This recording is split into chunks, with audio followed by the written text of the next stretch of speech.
أعوذ بالله من الشيطان الرجيم. آمن الرسول بما أنزل إليه من ربه والمؤمنون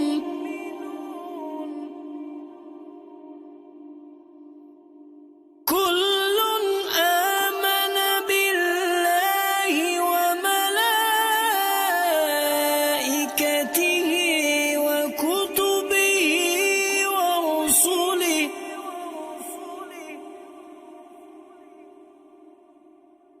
لا نفرق بين أحد من رسله وقالوا سمعنا وأطعنا غفرانك ربنا وإليك المصير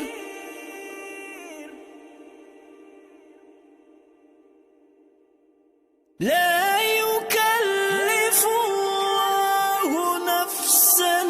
إلا وسعها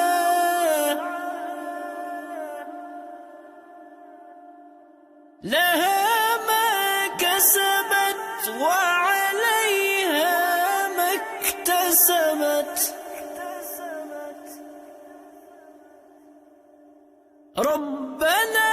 لا تؤاخذنا إن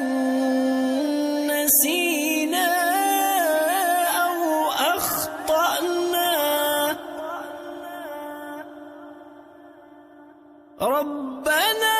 ولا تحمل علينا إصرا كما حملته على الذين من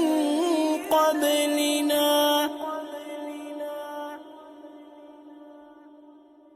ربنا ولا تحملنا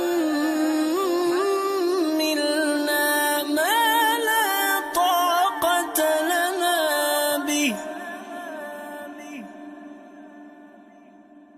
واعف عنا واغفر لنا وارحمنا أنت مولانا فانصرنا على القوم الكافرين.